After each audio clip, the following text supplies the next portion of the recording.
Hi besties, and welcome back to another YouTube video. This time it is not a vlog. This is going to be a little bit different. It's going to be a Q&A, and I'm going to be doing my makeup while I do this. I asked you guys on Instagram to ask me questions, and pretty much like nothing is off limits because I want to be 100% honest, very transparent with all of my answers.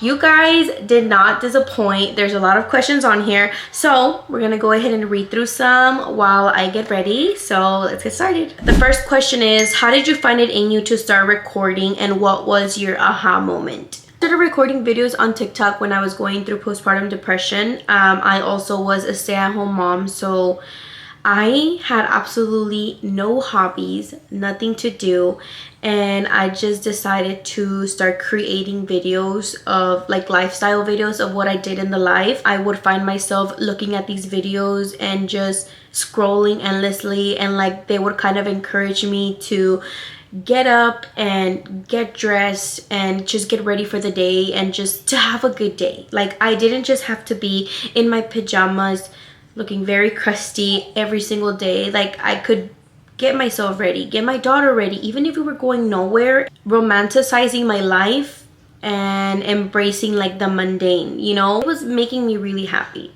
And even if the videos were not the best, because I'm not gonna lie, they weren't. I do want to insert a couple of my old videos so you guys can see what I mean. They were very basic, very not like how they are now, obviously, because now I have more experience, but it made me happy making those videos. It made me look forward to every single day, knowing that I had to get ready for the day, knowing that like I had literally no like community. I would get like 5 likes, maybe like 20 views, sometimes 100 views, but I just loved it. I just loved sharing it. I loved sharing my life, and I loved just sharing my videos. It just made me really happy. And at the time, literally nobody knew that I was posting on TikTok because I didn't have any of my friends, any of my family on my TikTok.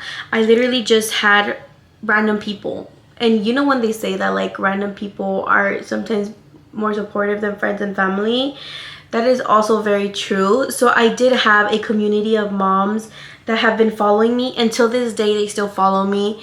And it's just very nice and refreshing to have had like a group of people that live in different states, different cities, that are literally like so supportive on your videos. And I had that, and I think that's one of the main reasons what was motivating me to keep going, because I knew that like my friends were also posting these videos, friends that I have not even met, just like online friends, and we're all posting the same content. So I would look forward to seeing their videos and commenting on their videos and vice versa. So we had just built pretty much a little community of like moms, and I really did love that. To this day I love that so much. It also asked what my aha moment is, and I think at the time, my first year of creating social media, my aha moment was when a brand that I love, have used on my daughter, reached out to me, and they told me they wanted to do a paid collaboration. At the time I was doing paid collaborations, but the most I had made was like $200, $300, and this brand said that they would pay me $5,000 for a video. When I tell you, I will still remember that till this day. That's whenever I realized that you can make money from social media. I was just so in shock that somebody wanted to pay me that for a video. And I remember when I told my husband, I was so excited. When I told my friends, when I told my family, it was very life-changing. I think that was my aha moment, because even just thinking about it till this day, of everything that I have done and accomplished in my life, that is the moment that I can recall the most, where I was like, wow, I literally can't even believe this. And so this moment, whenever I'm in a funk and I pretty much am going through it, and I'm telling myself that I am not good enough, that nobody wants to watch me, like when I put myself down, my friend Vanessa, who she is literally one of my best friends, she always reminds me of the time where I told her about this brand and about this payment, and she pretty much makes me realize, like, look at everything that has happened in between that time you told me to now. Like, and she's always reminding me of that moment, and I just can't forget about that moment. So that was my aha. moment. Next question is, how did you and your husband meet? Me and my husband met when I was a sophomore in high school and he was a senior. He had slid into my DMs on Twitter. That is so weird and crazy, but he did. And in the DMs, he had said that he would see me around school and that I was cute and that we should talk in person. And I remember seeing that and I was like, oh, I've seen this guy before. Like, I know who he is, right? I also thought he was cute. And at the time, my dance class and his gym class were literally in the same hallway. So we would like pretty much always see each other. He just never had the balls to tell me hi. So I decided to make the first move and I was just like, hey, like just make conversation with him. And I think the rest is history, because after that, after like our first conversation, we started to hang out all of the time. Like, he would walk me to all of my classes, which honestly was super cute. I guess that was a thing back then. I don't know if people still do that now, but he used to walk me to all of my classes. And then, you know, slowly he was just, we would be texting all the time, talking on the phone at night for hours, like, I don't know, like a regular relationship. It's so funny. After a while, I went to like hanging out, me meeting his parents, him meeting my parents. He used to take me to work and give me rides. So after that, it escalated, but that is how we met. We met in high school and we've pretty much been together since then. It has now been 11 years. This year is going to be 12 because we're in 2025 now. It's literally just so freaking crazy. We've been together for so long. He's literally like my best friend and he has healed me. It's not his job to heal me, but he has healed me. And I love him so much. We literally know each other like the back of our hands. One of our little jokes that we say is, anytime, we do this a lot, we'll say the same thing at the same time, or he'll say something and he's thinking it, or I'll say something and he was already thinking about saying it. And we do that a lot. So our little joke is like, we look at each other and we're like, are we about to make out right now? So funny. And the next question is, have you ever had people try to get close to you or use you to try to gain clout? And to that, I would say yes. Yes. I'm not saying that I am huge or that I'm like this famous person, but I have had people only try to come into my life just for clout, pretty much. I have had people from high school, friends, and family reach out to me now that I am doing social media and I have grown on social media, but it's just, it sucks because it's like, why didn't you talk to me before when I had no following and I was just not doing content? Like, why couldn't you talk to me or be my friend then, but you want to talk to me and be my friend now? And I don't get that. A lot of the time I always question if people just want to be my friend because like of social media and not because of me, and it's very hurtful sometimes. Because sometimes it will be that. And it just sucks because sometimes people will reach out to me to be friends. And a lot of the time, I don't know if it's for the right reasons. And then sometimes when I've gave people the benefit of the doubt and I've hung out with them, had a play date and stuff like that, it always comes to asking questions about TikTok. Asking questions about my friends that do TikTok. Asking personal questions about income and all of these things, and then it turns into a play date to a freaking interview. And that is when, that's what stops me from like hanging out with other people or just being selective of who I hang around with, because I'm like, do you want to know me as a person, who I am? Like, I promise you I'm a good time. I think I'm funny.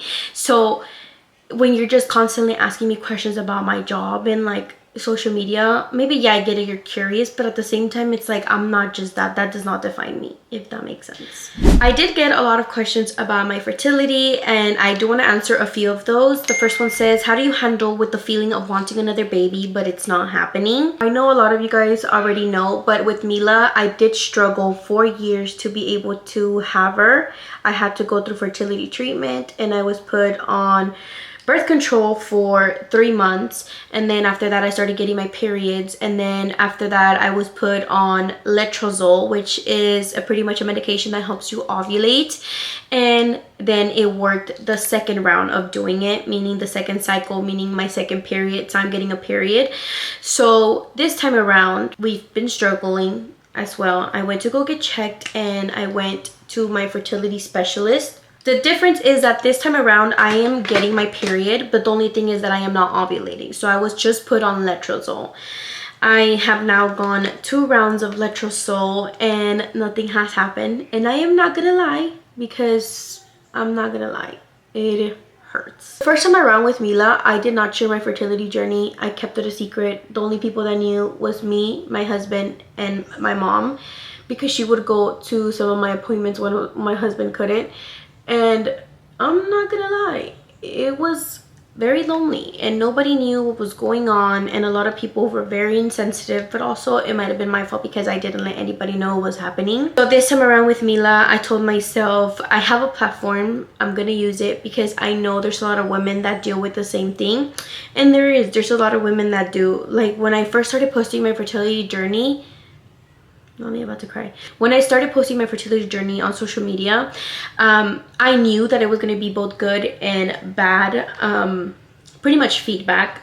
I knew that the good was going to be other moms that relate to me, and just people that were super supportive, and to this day still check up on me, to this day give me advice, and you know, just a bunch of these things. And I've also seen and heard so many stories about a lot of women who are going through the same thing, and a lot of women who have gone through worse, and my heart is literally with them. Something out of every message that I have received was the women telling me how they are happy that I spoke out because they don't feel alone.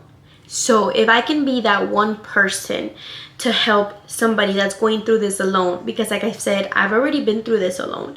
If I can be that person to help them feel safe to talk about things, or to help them feel like I'm there with them through support because we're going through the same thing, then I'm going to be that person. And then there's the people who are very negative about things, who say, well, you know, you're milking this, you're talking about it too much. Excuse me? It is my story. I can talk and I can share about it as much as I want. This is something that I'm going through currently, and who knows how long I'm going to go through this. Like, that's not going to stop me. And I thought, and at the beginning it was stopping me because I was feeling really bad because of some of the comments people would tell me.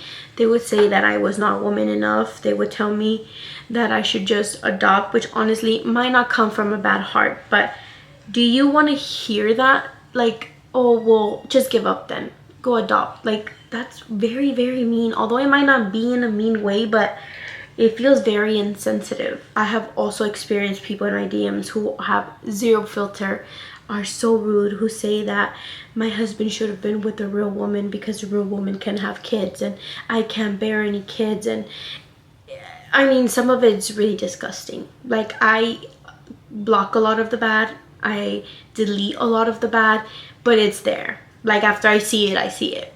Like, it's obviously still gonna be in my head. Like, obviously it sucks and it's sad, but I just have to keep pushing through. Like, I have to stay positive and push through. Next question says, how do you maintain such a healthy relationship with your partner? Like I've said, I have been with my husband for 12 years now. Well, this year's gonna be 12. And we pretty much have been through all of the phases of a relationship throughout these last 12 years. We went through our very toxic stage in high school. Yes, that stage existed in high school. We went through our super broke phase, you know, for a couple of years. Our first time parents phase, our feeling like roommates phase, which is so real that I don't think a lot of people talk about, but maybe it doesn't happen to a lot of people, but it did happen to us. A lot of it, I'm pretty sure it's because of my postpartum depression, but we went through that phase. We went through our honeymoon phase. We went through literally every phase I feel like we have gone through. I feel like we're entering new phases as the years go by and as we grow older and we mature. And you know, right now we're in our finally financially stable stage, our trying to get a house stage, our trying to have baby number 2 stage. And it's just different stages of your relationship. Also, a lot of it has to do with communicating, and not only communicating, because you can say you want communication in your relationship and you can both communicate, but if you don't comprehend what is going on, then it's not going to work out. You can talk and say whatever you want to say, but if the other person is not getting it or comprehending or, you know, figuring out where you're coming from, then it's not going to work. One of the things that we also do that has always worked for us is not going to sleep mad at each other. Whatever it is, we're going to talk about it. We're going to say how we feel. And we're going to talk about everything that's bothering us, and we're not going to keep it a secret. And because the thing is, if you don't speak up and say what's going on or talk about your problems, how is the other person going to know what is going on in your head? And not only that, but like, I get it, a lot of us are like, oh my god, well, he should know. No, he doesn't know, and you should probably let him in on what's going on. Like, there's still some things that are going on in my life from, you know, obviously family trauma, that I'm like still going through it till this day. And obviously, how is he gonna know that that's the reason why I'm upset for the day? You know what I mean? Like, he can't read my mind, so I'm gonna speak about it, and I'm gonna tell him, hey, like, I just thought about this and it made me really upset, and that's why I'm sad today. It's all about communication, and like, it's all about keeping them updated and letting them in on what you're feeling. Something else that nobody talks about is finances, and why they're very important. And a lot of the times why marriages fail is because of finances, and nobody's being honest, or they're not talking about finances how they should be. Me and my husband share a joint bank account, but we also have our own bank accounts.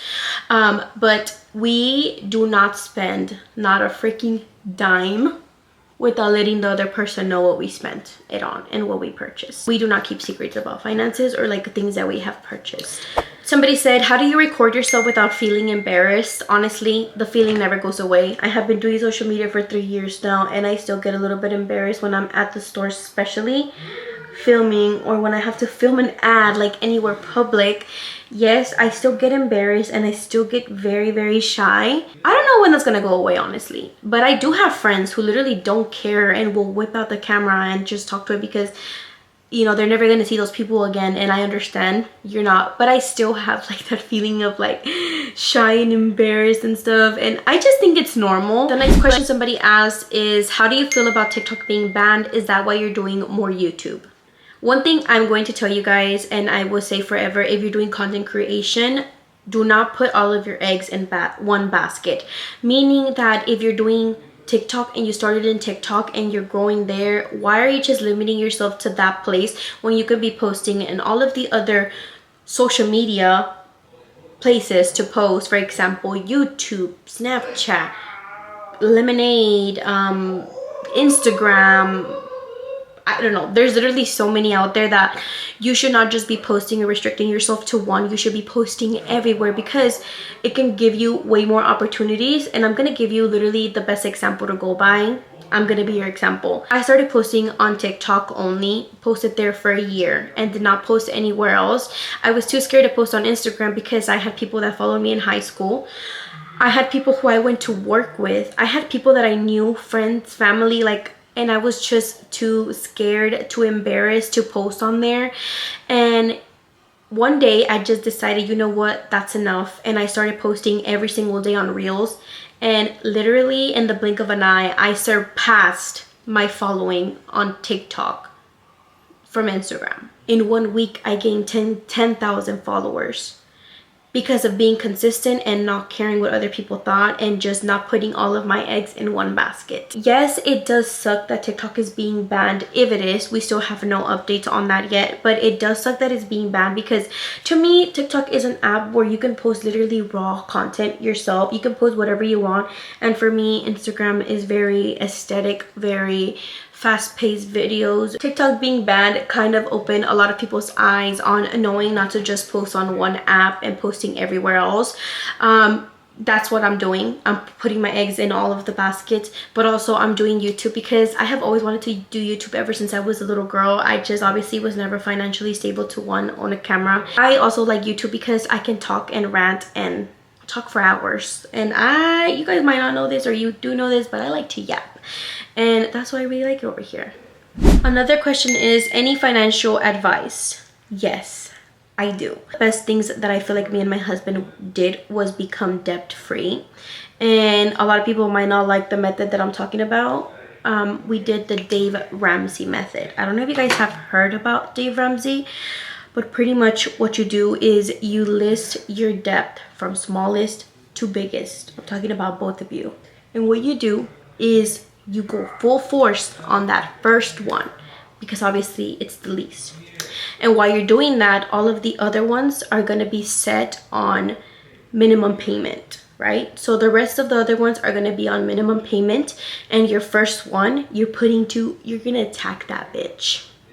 You're going to attack that bitch. Then from that, you go on to the next one, to the next one, to the next one, until you're financially free. You do have to make sacrifices, and let me just say that you're not going to be able to go and spend as much money as you want at Target or at Walmart, or you're going to have to limit yourself. Maybe create budgets for spending on the weekends, create budgets for groceries, create budgets for going out with friends. Like, a lot of the times people don't go out with friends during these periods of time because maybe that's where they spend the most money, on drinks, on activities, on food, whatever it is. Like, you have to sacrifice. That's the thing. If you want to be financially stable and free of debt, you have to give up on a lot of things, and a lot of those things can be fun things to do. Another thing is savings. You need to have a savings, and I was not taught none of this because I did not come from generational wealth. My parents didn't even have a savings. I think for my parents, their savings was, you need to save yourself till marriage instead of having money saved into your bank account. My parents did not have a savings. They were living paycheck to paycheck. They never told us how important it is to save money.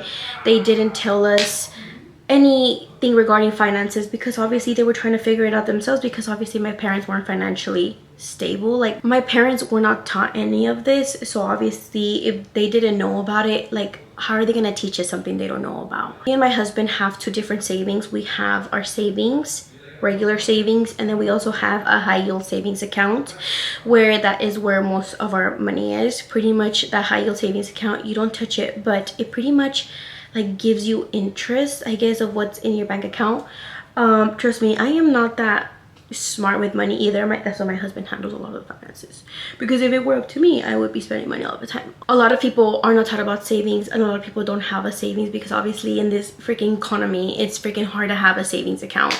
But whatever you can put, even if it's $10, if it's $5, if it's $20, whatever it is, as long as you can put, even if it's $1, if you can put it in your savings and not touch it, that's literally one of the best things you can do. Trust me, as someone that did not grow up with money, these are some things that I wish I was taught early on years ago, so I would have started this a long time ago instead of now that I'm 27 years old.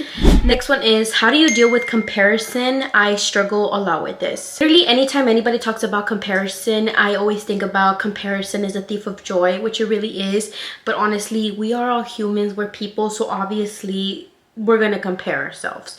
Whether it's to people that you know or people from the internet, you're going to compare yourself. You have to remember that some people online are only sharing a small glimpse, literally highlights of only the good things that are happening in their lives. So you should not feel like you have to compare yourself to that, or you just shouldn't feel that way. Next question is, how are you feeling about content creation lately? Lately, I have been feeling very overwhelmed, very burnt out, and very stressed. And I think because we were in quarter 4, so when you are doing social media, it goes by quarters, quarter 1, 2, 3, and 4. Quarter 4 is the busiest because it is October, November, and December. For me, I just felt very overwhelmed. Mental health wise, I feel like that has a lot to do with my creating content and feeling a little bit burnt out, and my mental health has not been 100% its best. If I am being 100% honest with you guys, my anxiety has been really bad lately, and I am trying to get it all figured out. Lately, I have been feeling burnt out, stressed, overwhelmed. I've been feeling like I am not good enough for social media. I've been feeling like I said, and we talked about comparison, I have been comparing myself a lot lately, and like feeling like I don't know why, maybe insecurities, I don't know, but like I always ask myself like, oh, why do you people want to watch me? Like, I don't know, it's really bad, and no one should think like that, and no one should, but I don't know why I think like that. I've been really mean to myself and have been putting my own self down, so I feel like that's why my mental health maybe not be at its best, because sometimes I don't feel deserving of everything that's happening, and sometimes it's like, maybe because I still can't believe it, but maybe sometimes I feel like I'm not doing enough, and I should not feel like that, but that's just how I've been feeling lately. Like I think about a video and I get excited to do it, but when it's time to finally film it, I don't end up doing it because I'm just so overwhelmed and like just so anxious that I just don't do it. You know the feeling when you have so much to do but you're so overwhelmed you don't know where to start, so you don't do anything?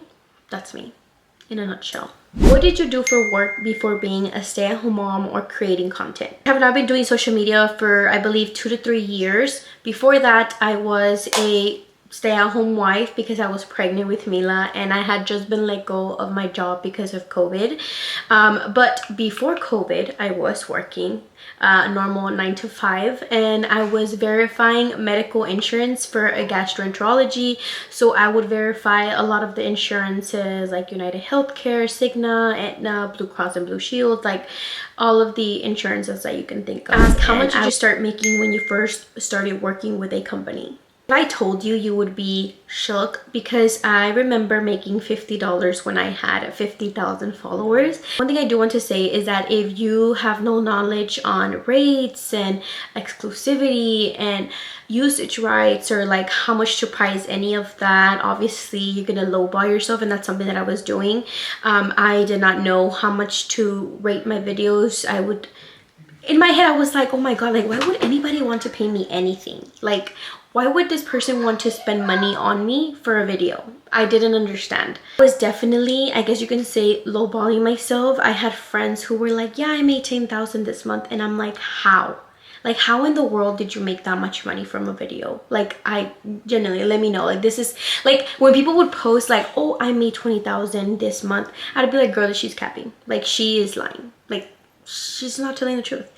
But I do want to say I was very wrong. This time I didn't know how much to like price my videos, or I didn't know anything about social media, like how much to charge, or that I was even supposed to charge this. Like, I started learning a lot from like other content creators that like were doing social media like full time, that was their job. And you know, at the time I would be getting like $50, $200, $300. I remember one time I got a $2,000 one, and I was like, oh my god, this is insane. That I do have a management team who is literally the best, and they are so nice. Like my manager, she is super sweet, she is super understanding, and she is literally one of the best managers I have ever had. I have had two, but she's literally the best. Before I end the question, I do want to say that if you guys see an account and they have 1 million, 2 million, 3 million, whatever it is, that does not mean they're making that much, like as much as their followers say. Like, they're not making $1 million.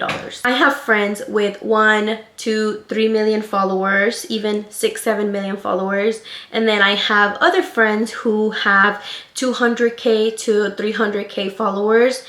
And a lot of the times my friends who have 200 to 300k followers are making way more than my friends with 1 to 3 to 4 or 5 million followers, which is insane. This is when I say followers mean absolutely nothing. It's all about your content, your engagement, your community, but mainly your content. Where do you see yourself in 5 years? In 5 years, I see myself either pregnant or already have had baby number 2. I see myself in my forever home. I don't know if I've told you guys, but one of my top goals is to buy a house. I don't know if you guys have seen the quote that says, people who grew up in a broken home don't have big dreams. They only dream of having a home nobody can take away and a person who won't abandon them. I could literally cry because that is exactly how I feel.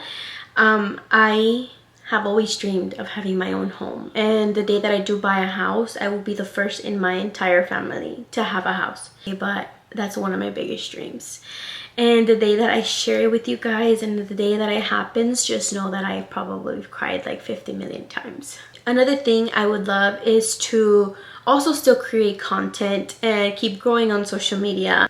I would also want to invest in property or something that can pretty much help us financially. And in 5 years, I would love to be healed, mentally healed from all the traumas, just happy, content with my family, enjoying time with my family, living life with my family, just enjoying it and soaking it all up. Last question is, what are some things that you want to work on for yourself? There's so many things that I would love to work on, and I think one of them is oversharing. A lot of the times I overshare because I'm just so excited to tell whoever it is I'm telling, but then sometimes I have to realize that not everyone is going to be happy, or not everyone is going to see it as exciting as you. A lot of the times people are going to think that you're probably bragging. So for me, it's like, instead of oversharing, I'm thinking of keeping everything a secret until it happens, because you know, I do believe in evil eye, like, and I do believe in like gente envidiosa. Like, there is definitely gente envidiosa out there that want to see you do good but not better than them, or like people that just probably have some secret animosity, which is not good. But something that I have learned this year is to just keep quiet and just let things happen how they happen, that I don't have to put everything out there. I don't have to say everything that's happening. So this year I definitely do want to work on keeping my life a little bit private in some areas. The thing that I do want to do is spend more time with my friends and family. I told myself that I'm going to stop pouring on to others that don't pour on to me. So I'm not gonna put effort if no one's putting effort back. I hope that makes sense. Just, I'm tired of putting effort and no one else is putting effort back. Like, it's just like, if you're my friend and if I'm like making an effort to talk to you, to interact with you, to support you, then you should do the same thing, because we're friends. The thing is to stop being a people pleaser. A lot of the times I feel like I'm always saying, oh, I'm sorry, or I'm this, like, and whenever I'm not in the wrong and those other people are in the wrong, just for the sake of like them being okay and like us being okay, like, I just need to stop trying to please people and honestly work on just ending that, because it's just not good. So even like if somebody's at the store and like I'm like passing by, I'm like, sorry, like 50 times, like, girl, it's okay. Like, and that's something that like I say sorry a lot when I shouldn't. And like also, like, I feel like a lot of the times there are some people in my life that have wronged me, yet I feel like I would have to be the one to say sorry when it wasn't my fault, like, all for the sake of us having a good relationship. I want to stop that. Like, I want to stop, like, people need to take accountability for their own actions, and I just don't want to people please anymore. I don't. The last thing I do want to work on is on my mental health. I have not been in the best space lately. I am not gonna lie, I do have the most supportive husband, because he has been looking through freaking articles, looking at products, looking at things to help me with my mental health, and he has been seriously the freaking best. I do have the best support system, which is, you know, my friends and my family and my husband, and that's something that I do want to work on, and I do plan on going to therapy this year, so hopefully that helps me out. I know it's gonna be tough. Hopefully one day I feel a little bit open about talking about maybe trauma dumping. Maybe I should do a video where I trauma dump so you guys know everything, but then again I'm like, I have to keep my life private. So, but one thing that I still have trauma on, I already shared a video about it. I'm not gonna say which one, but I have shared a video about something that happened that was traumatic in my life when I was little. So that's something that still haunts me till this day, and it's something that I'm working to get through, if you know what I mean. Those are definitely some on my top list. I do want to say, if you made it to the end of this video, thank you so much. I know I can yap and go on, and if you like this video and you want me to do more Q&As, just let me know. But until next time, bestie.